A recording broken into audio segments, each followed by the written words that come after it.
본관의 대문이 닫히는 소리와 함께 초겨울 눈발이 뜰 위에 성긴 흰 점을 찍습니다. 서하윤은 손잡이가 헐거운 가방을 한쪽 어깨에 메고 등 뒤로 느껴지는 문지기의 시선을 조용히 털어냅니다. 그녀는 계단을 내려오며 마지막으로 유리창에 비친 자신의 얼굴을 봅니다. 환자 보호자 팔찌는 이미 잘려나갔고 지문 등록은 낮에 해지되었습니다. 출입권한 회수 완료됐습니다. 법무팀장 박성호의 건조한 음성이 스피커에서 흘러나옵니다. 끝까지 절차대로 하세요.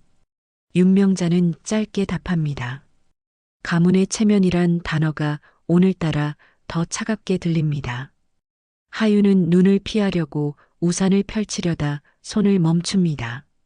눈이 이마에 닿아 녹는 감각이 오히려 마음을 가라앉힙니다. 그녀는 휴대전화에서 한국 심카드를 빼 작은 봉투에 밀어넣습니다. 봉투에는 여권 사본, 학위 공증 서류, 추천서, 초안이 차례로 꽂혀 있습니다. 택시 부를까요? 운전기사 최 기사가 묻습니다. 터미널까지만 부탁드릴게요. 그녀는 낮게 대답합니다. 목소리는 떨리지 않지만 손끝의 체온이 천천히 빠져나가는 것이 느껴집니다. 차가 출발하자 라디오의 뉴스가 병원 응급센터의 분주함을 전합니다. 고열로 실려온 환자가 있다는 소식, 낯선 문자들이 빠르게 지나갑니다. 하윤은 조수석 앞 글로브 박스에서 볼펜을 빌려 장기기증 의향서 하단에 서명을 덧붙입니다. 한국에서 효력이 없다는 걸 알면서도 이름을 또렷이 씁니다. 그녀의 시선이 창밖으로 미끄러집니다. 본관의 지붕선 위로 흰 기류가 부서지듯 솟고 병원의 빨간 네온이 빗살처럼 스며듭니다. 아이 상태는요? 입술 끝에서 질문이 맴돌다 사라집니다. 묻는 순간 무너질 것 같아서입니다. 대신 그녀는 메모장에 짧게 적습니다. 비행편 새벽 5시 35분, 경유 시애틀, 목적 의대 레지던시 이식외과. 문장은 목표처럼 간결합니다. 눈은 계속 내립니다. 병원에서는 같은 시각, 주치의 한미정이 차트에 유전성 간질환 의심 소견을 쓰고 모계 검사 요청을 올립니다. 보호자 서명권은 이미 시가에 일괄 위임되어 있다는 행정팀의 답변이 붙습니다. 하윤은 이 층계를 수없이 오르내리며 배운 사실을 기억합니다. 서류는 방향을 바꾸지 않고 권한은 옹기를 나누지 않으며 시간은 언제나 환자의 편이 아니라는 것. 공항까지는 조용히 가겠습니다. 최 기사가 백미러로 눈을 맞춥니다. 하윤은 고개를 끄덕이며 창문을 조금 내립니다. 차가운 공기가 뺨을 스치고 뒤늦은 겨울 냄새가 들어옵니다. 그녀는 마지막으로 본관을 향해 마음속 인사를 합니다. 미련도 원망도 아닌 헤어짐의 예의를 지키는 인사입니다. 괜찮아요. 그녀가 아주 작게 말합니다. 누구에게도 들리지 않게, 그러나 자신에게는 선명하게 들리도록요. 터미널 진입로에 들어서자 눈발이 굵어집니다. 금속 지붕을 두드리는 소리가 리듬처럼 이어지고 그녀는 결심의 무게를 허리에 다시 동여맵니다. 출국장 앞 여권을 꺼내던 손이 멈춥니다. 그 순간 진동으로 짧은 메시지가 도착합니다. 고위험 경보, 간부전 의심, 응급 이식 검토. 발신자는 익숙한 병원 시스템입니다. 하윤은 화면을 오래 보지 않습니다. 대신 손가락으로 휴대폰을 끕니다. 결심은 결심대로, 사랑은 사랑대로 지켜져야 한다고 믿기 때문입니다. 그녀는 발권 카운터로 걸어갑니다. 확대된 눈송이가 바닥에서 부서지고 발자국 하나가 또렷하게 찍힙니다. 오늘 밤 눈은 그녀를 떠밀어 국경 밖으로 보내는 듯하고 동시에 다시 돌아오게 할 긴 시간의 흔적을 남깁니다. 그 흔적 끝에서 서하윤이라는 이름은 다시 의사가 될 것입니다. 그리고 언젠가 같은 병원의 문을 정면으로 열고 들어올 것입니다. 눈 내리던 그날로부터 정확히 10년이 지났습니다. 시애틀의 한 병원, 새벽 인공조명 아래서 하윤은 중환자실을 점검합니다.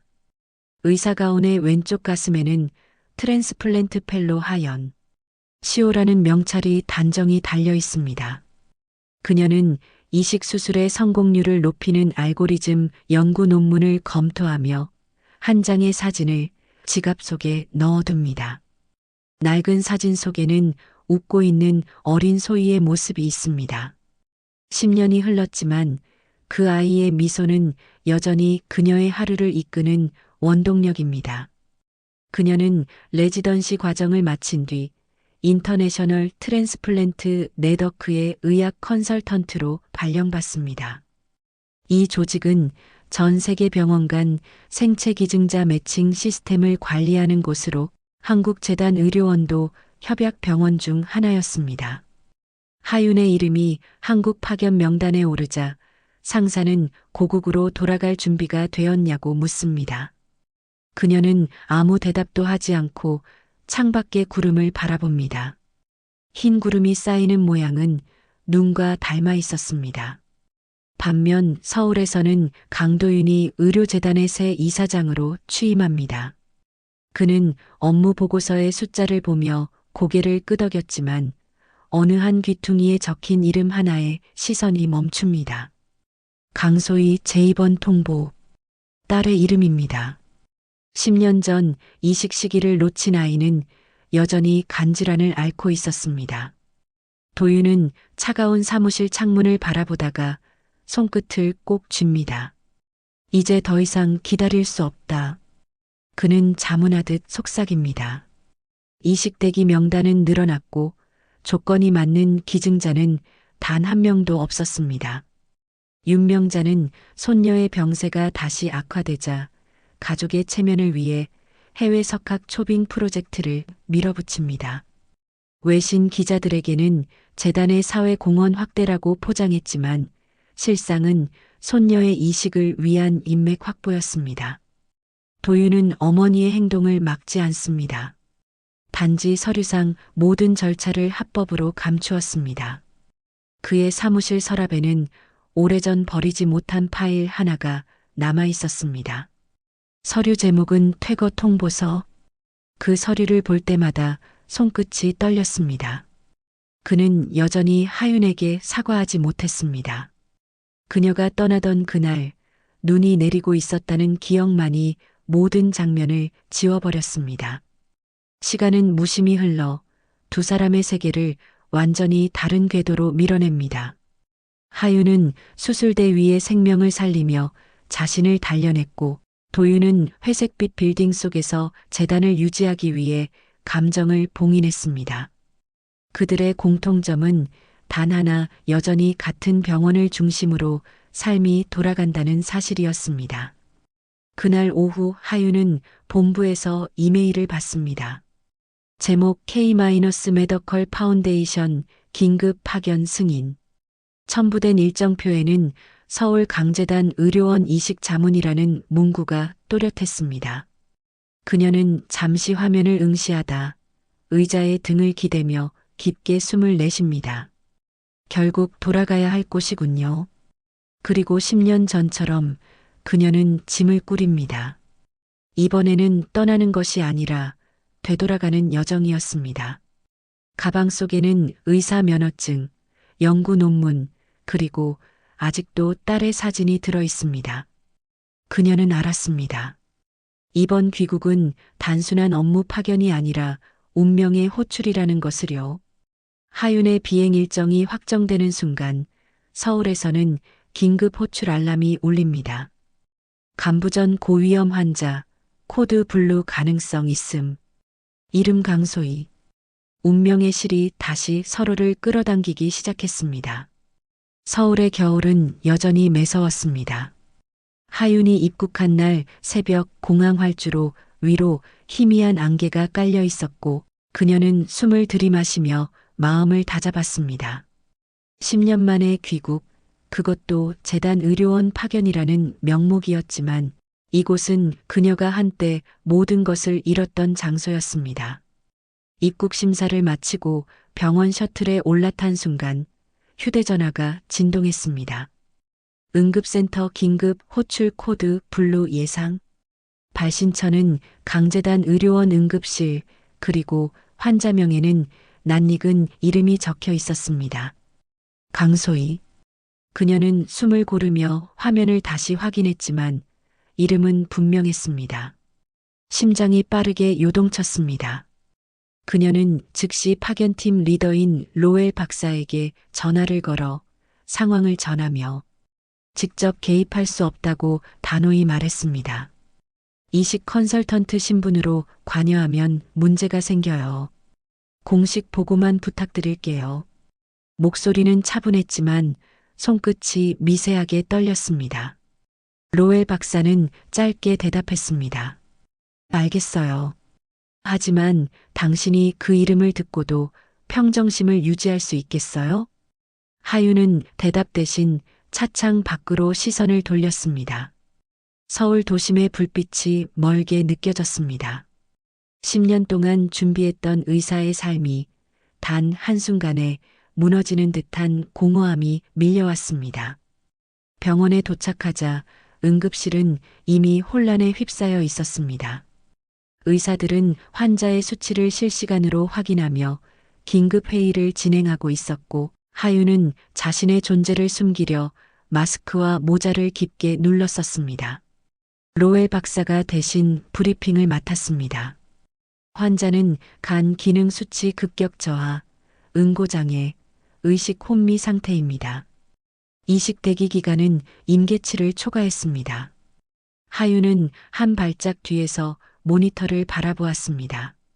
화면 위에는 환자 강소 28세라는 글자가 선명했습니다. 손끝에서 피가 빠져나가는 듯 했습니다. 그녀의 머릿속엔 어린 시절 아이의 웃음소리, 손을 잡고 병원 복도를 걷던 기억이 파도처럼 밀려왔습니다. 위원회 보고서가 신속히 올라왔습니다. 결론은 단호했습니다. 혈연 1촌 기증자 외 적합군 없음. 하윤은 숨을 들이마시며 로엘을 바라봤습니다. 그는 의미심장하게 눈을 마주쳤습니다. 혹시 당신의 유전자 데이터 아직 네트워크에 남아있죠? 하윤은 짧게 고개를 끄덕였습니다. 그녀는 이미 오래전에 익명 기증자로 등록한 적이 있었고 그 데이터가 여전히 살아있었습니다. 그날 밤 하윤은 병원 기숙사 방에서 노트북을 켜고 국제 데이터베이스에 접속했습니다. 자신의 기증자 코드로 로그인을 시도하자 시스템이 알림을 띄웠습니다. 잠재적 생체 기증자 일치 솔 K-메더컬 파운데이션 환자 코드 1189. 환자 코드 끝자리가 소희의 것과 동일했습니다. 그녀는 화면을 가만히 응시하다가 손으로 눈을 감쌌습니다. 운명이 다시 그녀를 이끌고 있었습니다. 그녀는 의사로서 그리고 어머니로서 두 개의 길 위에 서 있었습니다. 하윤은 곧장 병원 검사실로 향했습니다. 새벽 2시 체열 담당 간호사에게 익명 코드로 혈액 검체 제출을 요청했습니다. 이름은 기입하지 않으셔도 됩니다. 예, 익명으로 부탁드려요. 주사 바늘이 팔에 꽂히는 순간 그녀는 차가운 금속 냄새와 함께 긴장감이 온몸을 감쌌습니다. 이 한 번의 검사가 아이의 생명과 자신의 정체를 동시에 가르는 경계가 될 것이었습니다. 이튿날 아침 이식 코디네이터 김소연이 위원회에 보고했습니다. 익명 기증자 후보가 나타났습니다. 적합률 98%, 수술 가능성 높습니다. 회의실 안에서 침묵이 돌았습니다. 도윤은 그 보고서를 들고 한참 동안 아무 말도 하지 못했습니다. 그는 환자 명단 옆에 이름을 바라보며 묵묵히 자리에서 일어났습니다. 준비하세요. 수술 검토에 들어갑시다. 그의 눈빛에는 희망이 비치고 있었지만 하윤의 눈에는 눈물빛의 절망이 일렁였습니다. 그녀는 병원 옥상으로 올라가 겨울 하늘을 올려다보았습니다. 눈이 다시 내리고 있었습니다. 10년 전 그 밤과 똑같이 그녀는 속으로 되뇌었습니다. 이번엔 내가 남아요. 내가 살아야 하니까. 차가운 바람이 하얀 눈송이를 흔들었고 그 위로 새벽의 첫 햇살이 스며들었습니다. 의사와 어머니 두 이름이 그녀 안에서 하나로 합쳐지는 순간이었습니다. 강제단 의료원 7층 회의실, 새벽의 빛이 차가운 유리벽을 타고 번집니다. 이식위원회가 긴급 소집되었습니다. 테이블 위에는 환자 보고서와 함께 한 장의 문서가 놓여 있습니다. 익명 기증자 적합률 98%. 로엘 박사는 자리에서 일어나 프레젠테이션을 준비하며 설명을 시작했습니다. 익명 기증자는 해외 파견 의료진으로 추정됩니다. 신원은 비공개지만 수치상 이식 가능성은 최고치입니다. 회의실은 묘한 긴장감으로 휩싸였습니다. 도윤은 팔짱을 낀 채 말없이 화면을 바라봤습니다. 그의 눈에는 딸의 이름이 적힌 환자 차트가 떠 있었습니다. 강소희, 이식 우선순위 1등급. 그는 마음속에서 수없이 외쳤습니다. 부디 이번엔 제발. 그러나 동시에 한 가지 의심이 머리를 스쳤습니다. 이 익명 기증자가 왜 하필 지금 나타난 것일까? 로엘 박사는 보고서를 넘기며 말을 이었습니다. 혈액형, 면역 유전자형, 간 크기까지 완벽히 일치합니다. 이건 단순한 확률의 영역을 넘어섭니다. 윤명자는 그 말을 듣자 손에 들고 있던 커피잔을 내려놓았습니다. 누군가 조작한 건 아니겠죠? 우리 재단의 명예가 달린 문제예요. 행정실장이 곧장 답했습니다. 데이터는 국제 네트워크에서 자동으로 수집됐습니다. 인위적 개입은 없습니다. 회의가 잠시 멈춘 사이 로엘은 도윤에게 조심스레 물었습니다. 이 환자의 모친 기록은 어디에 있습니까? 그 질문에 도윤은 한동안 말을 잇지 못했습니다. 그는 단지 서류 한 장을 넘기며 짧게 답했습니다. 기록상 사망 처리되었습니다. 회의실 안의 공기가 갑자기 얼어붙었습니다. 하윤이 여전히 살아있다는 걸 아무도 몰랐습니다. 같은 시각 병원 체열실 안. 하윤은 검체 확인을 위해 다시 호출되었습니다. 간호사가 속삭였습니다. 적합성 검사 결과 완벽하대요. 이런 경우 드뭅니다. 하윤은 조용히 미소 지었습니다. 그럼 준비를 시작하죠. 그녀는 자신의 이름이 기록되지 않은 채 익명 코드만으로 서류에 서명했습니다. 기증자 코드 H-913. 아이의 생일 숫자와 자신의 생일을 합친 번호였습니다. 수술 준비는 신속하게 진행되었습니다. 병원 로비는 언론 차단 조치가 내려졌고 출입 통제 구역에는 경비가 배치되었습니다. 하윤은 병실에 앉아 수술 동의서를 한 줄 한 줄 읽었습니다. 수술 중 발생할 수 있는 합병증, 사망 가능성 3.2%. 그 문장에 눈길이 멈췄습니다. 그러나 그녀는 서명을 멈추지 않았습니다. 내가 할 수 있는 건 이 아이를 살리는 것뿐이야. 도윤은 수술 전 회의실에서 혼자 앉아 있었습니다. 탁자 위에는 오래된 사진 한 장이 있었습니다. 하윤과 어린 소희가 병원 정원에서 함께 웃고 있는 사진. 그는 그때 왜 그녀를 잡지 못했을까 생각했습니다. 자존심이, 가문의 체면이 사랑보다 더 중요하다고 착각했던 시절이 떠올랐습니다. 잠시 후 의료윤리실에서 보고서 한 장이 추가로 전달되었습니다. 목의 표지 유전자 일치 가능성 높음. 행정팀은 그 문장을 조용히 덮어두었습니다. 이제 누구도 진실을 들춰내고 싶지 않았습니다. 수술은 이미 예정되어 있었고 돌이킬 수 없었습니다. 하윤은 수술 전 대기실에서 깊게 숨을 내쉬었습니다. 손가락 사이로 흐르는 차가운 공기가 마치 마지막 인사를 건네는 듯 했습니다. 그녀는 창문 너머 수술동 불빛을 바라보며 중얼거렸습니다. 소희야, 이제 엄마가 곁에 있어요. 그녀의 눈동자에 하얀 조명이 번졌습니다. 그리고 그 빛은 곧 수술실의 냉정한 조명으로 이어졌습니다. 이제 모든 것이 시작될 시간이었습니다. 이른 새벽 병원 복도는 유난히 고요했습니다. 하윤은 수술복을 입고 거울 앞에 섰습니다.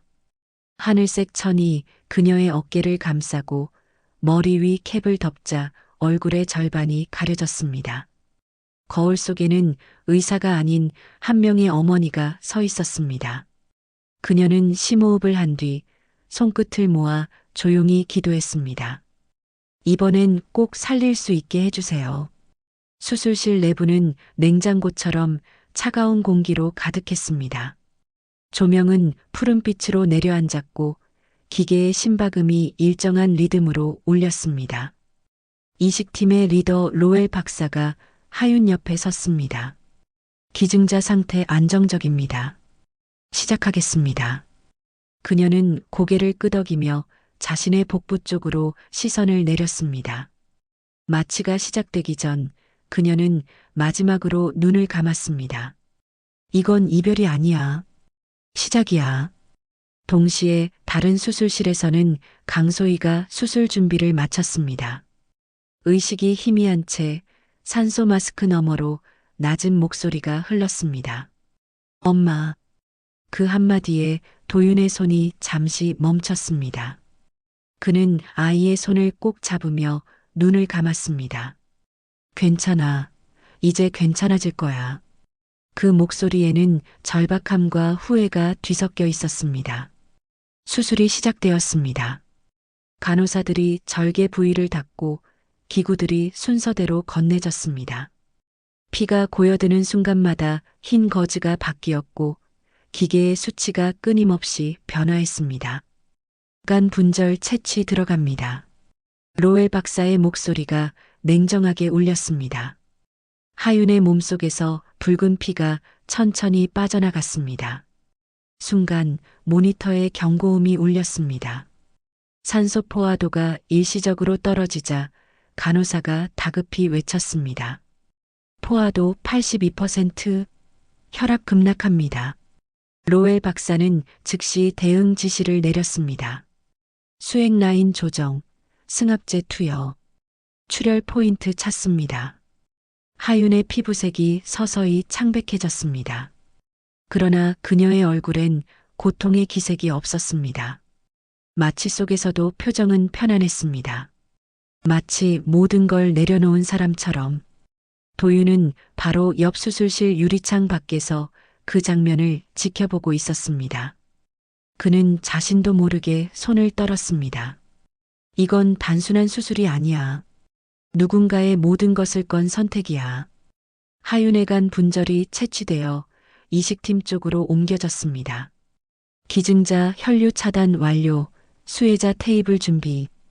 그 한마디와 함께 또 다른 수술실의 조명이 강렬하게 켜졌습니다. 강소희의 흉곽이 열리고 의료진이 빠르게 움직였습니다. 이식편 유입 확인했습니다.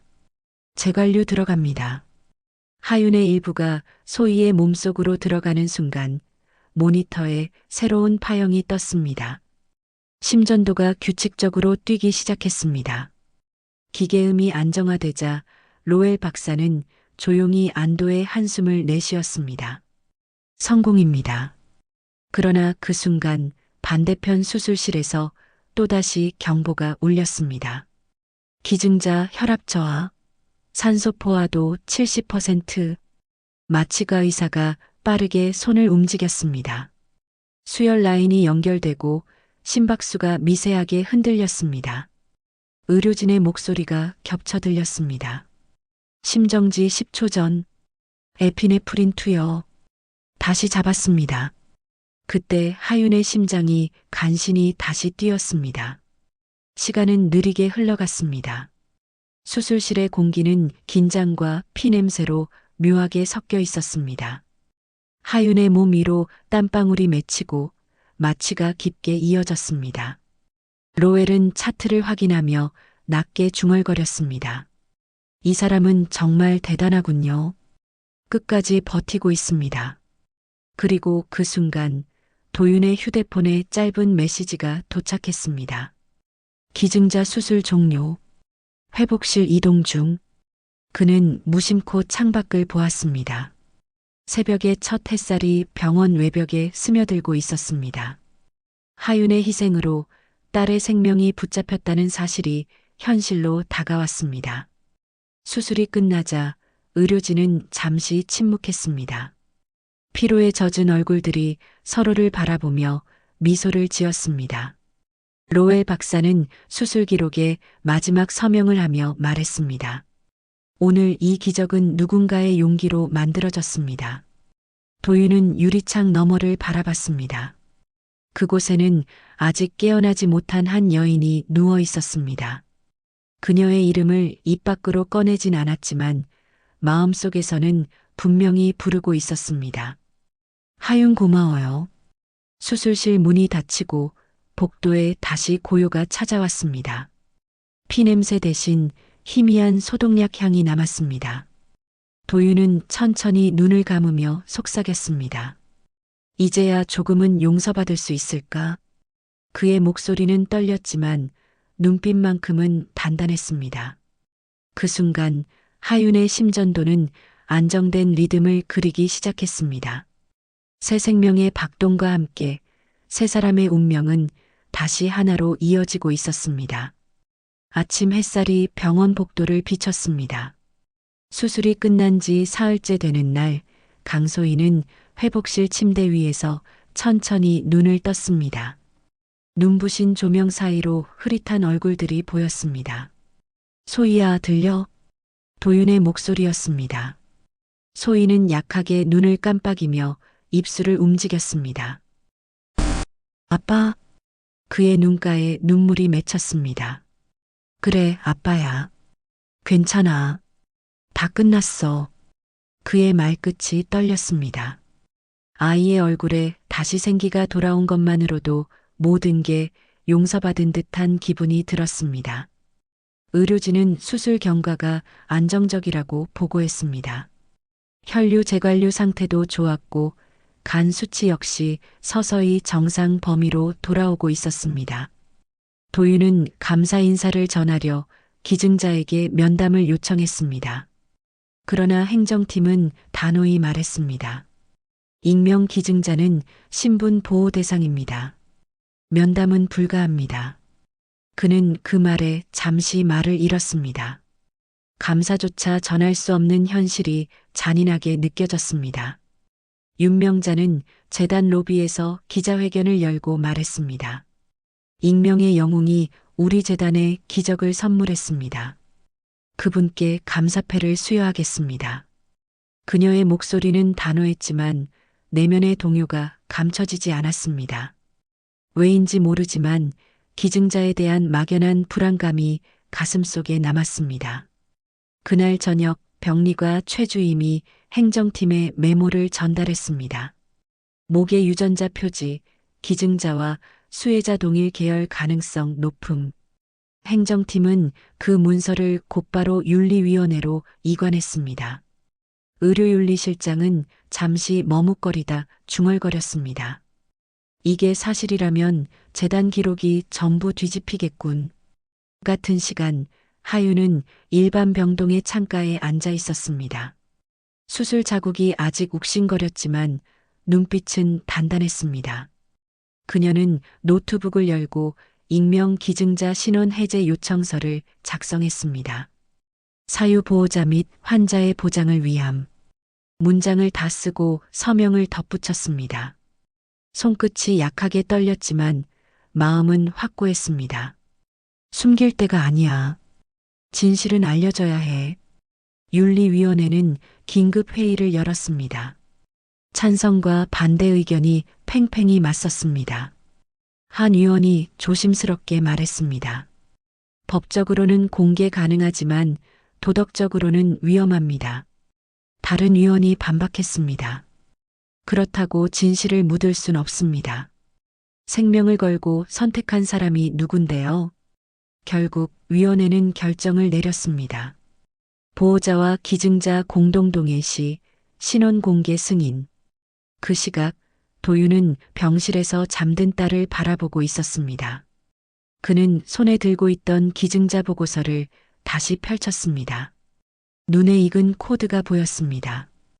H-913. 순간 그의 숨이 막혔습니다. 그건 하윤의 생일이었습니다. 가슴속에서 오래 묵은 기억이 터져 나왔습니다. 눈 내리던 그날 밤 떠나던 그녀의 뒷모습이 떠올랐습니다. 도윤은 주먹을 쥐고 윤리위원회로 달려갔습니다. 공개해 주세요. 진실을 확인해야 합니다. 위원회는 잠시 침묵하더니 고개를 끄덕였습니다. 그리고 한 장의 서류를 내밀었습니다. 기증자 서하윤. 그 이름을 보는 순간 그의 눈이 흔들렸습니다. 손끝이 떨렸고 숨이 막혔습니다. 그는 서류를 가슴에 안고 병실로 향했습니다. 그날 밤 도윤은 회복실 앞에 섰습니다. 창문 너머로 보이는 하윤은 창백했지만 평온했습니다. 그녀의 얼굴 위로 새벽빛이 스며들었습니다. 그는 유리창을 손끝으로 짚으며 속삭였습니다. 이제야 알았어요. 당신이 내 세상을 다 살렸다는 걸. 눈물이 떨어졌습니다. 그는 그 눈물을 숨기지 않았습니다. 그 순간 하윤의 심박 그래프가 천천히 흔들렸습니다. 간호사가 급히 뛰어왔고 기계음이 울렸습니다. 도윤은 복도에 주저앉았습니다. 그의 머릿속은 하얗게 비워졌습니다. 익명의 기증자, 한 사람의 어머니, 그리고 한때의 아내. 그녀의 이름이 다시 세상 위로 드러난 순간 모든 것이 달라졌습니다. 그날 새벽 병원 게시판에는 단 한 줄이 올라왔습니다. 생명을 나눈 익명의 기증자에게 경의를 표합니다. 그 문장 아래엔 수많은 손글씨가 덧붙여졌습니다. 당신 덕분에 사랑을 믿게 되었습니다. 당신의 선택이 또 다른 생명을 살렸습니다. 누군가는 눈물을 닦으며 말했다죠. 진짜 기적은 그런 마음이에요. 병원 복도는 한결 잔잔했습니다.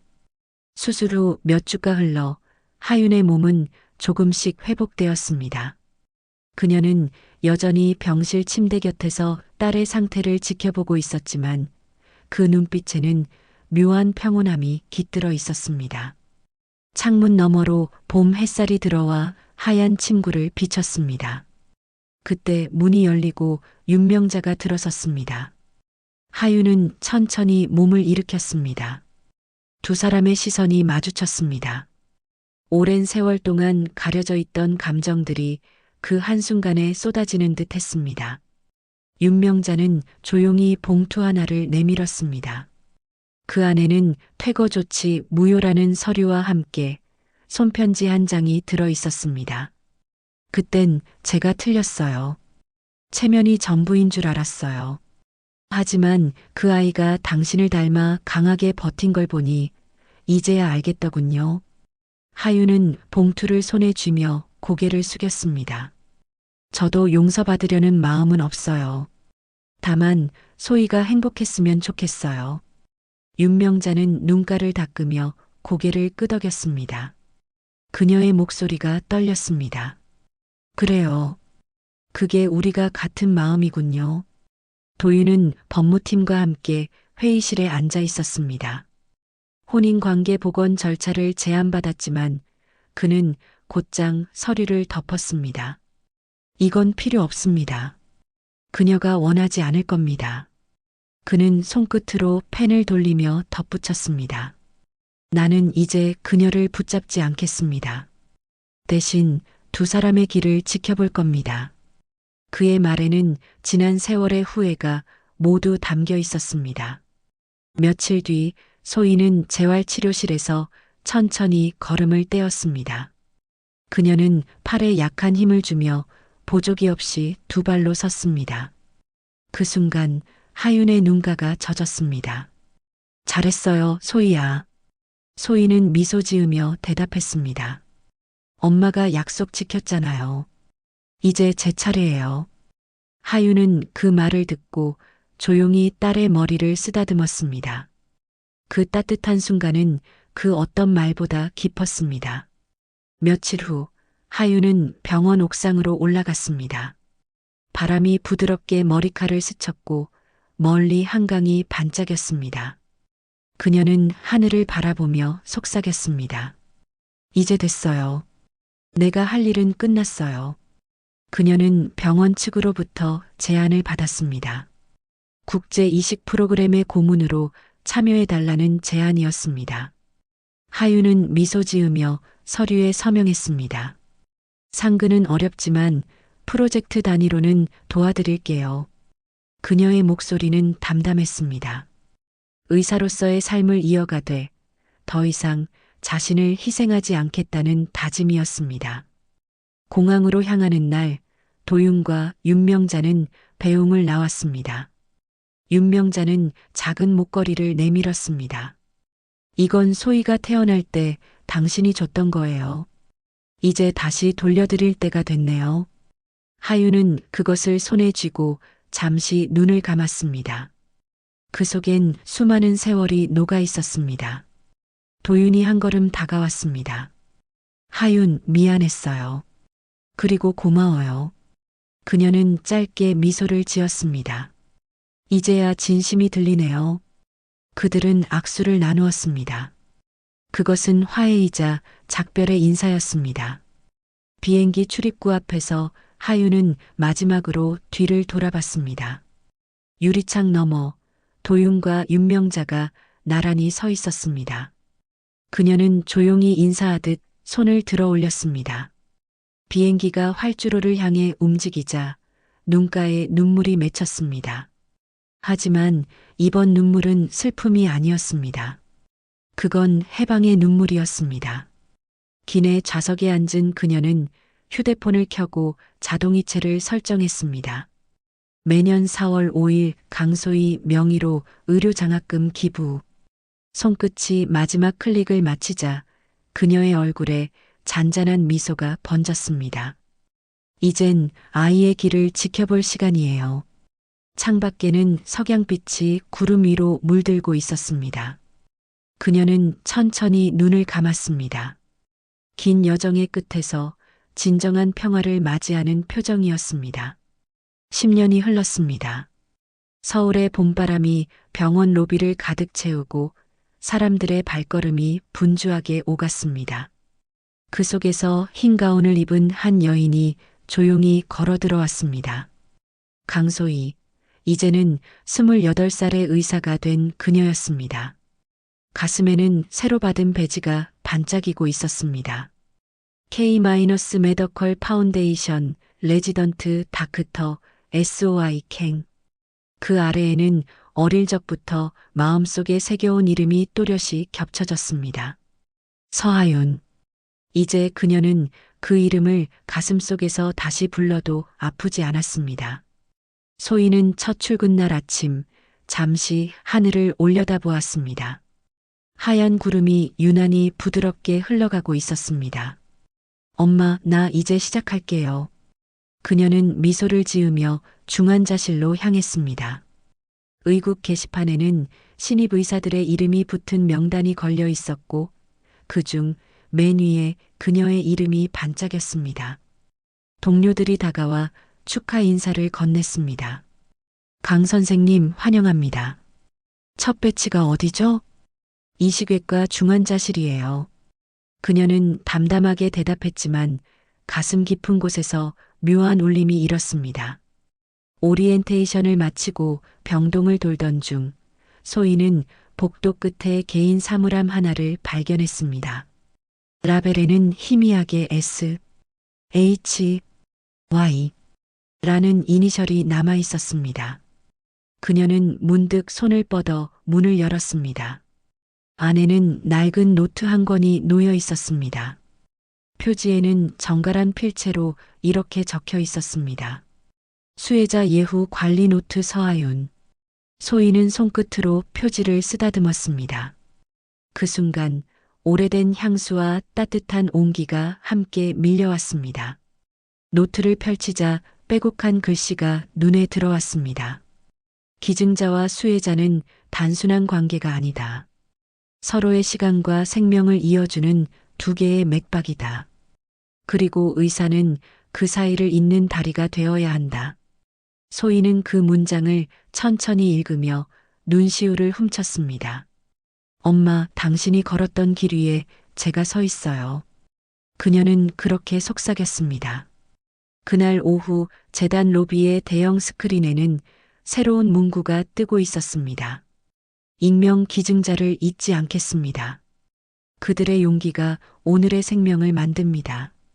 소희는 발걸음을 멈추고 그 화면을 바라보았습니다. 화면 구석에는 프로그램의 성과 지표가 실시간으로 업데이트되고 있었습니다. 그녀는 뿌듯한 미소를 지으며 속으로 말했습니다. 이건 엄마의 유산이에요. 따뜻함이라는 유산. 근무 첫날, 소희는 이식수술 보조로 배정되었습니다. 수술복을 입으며 손끝을 조심스레 매만졌습니다. 마치 어머니의 손길이 겹쳐지는 듯 했습니다. 준비됐습니까, 강 선생? 네, 준비됐습니다. 그녀는 또렷이 대답하며 수술실 문을 밀었습니다. 푸른 조명이 비추는 그 공간에서 그녀의 눈빛은 흔들림이 없었습니다. 수술이 시작되기 전 잠시 시간이 멈춘 듯한 정적이 흘렀습니다. 그때 소희는 손가락으로 자신의 명찰을 한번 만졌습니다. SOI 캥 리버 트랜스플랜트 팀. 그 아래에 새겨진 작은 글씨 H, Y, S. 그건 병원 명찰 제작팀이 그녀를 위해 넣어준 약자였습니다. 하윤의 이니셜. 그녀는 미소를 지으며 눈을 감았습니다. 이제 제가 이어갈게요. 엄마. 심박기가 일정한 리듬으로 울리고 수술 조명이 켜졌습니다. 새로운 생명이 태어나는 순간 소희는 하늘을 떠올렸습니다. 그곳엔 언제나 하얀 눈처럼 따뜻한 빛이 내려오고 있었습니다. 그녀는 그 빛을 향해 마음속으로 인사했습니다. 엄마, 고마워요. 그리고 수술실 문이 닫히며 새로운 시간이 시작되었습니다. 세대와 세대를 이어주는 사랑, 그것이 결국 이 이야기의 마지막이자 시작이었습니다. 눈 내리던 밤에 떠났던 한 여인의 선택은 이제 한 젊은 의사의 손끝에서 다시 살아나고 있었습니다. 그날 병원 밖 봄바람이 불었고 하늘에서는 하얀 벚꽃이 눈처럼 흩날렸습니다. 그건 아마도 하윤이 딸에게 보내는 마지막 인사였을 것입니다.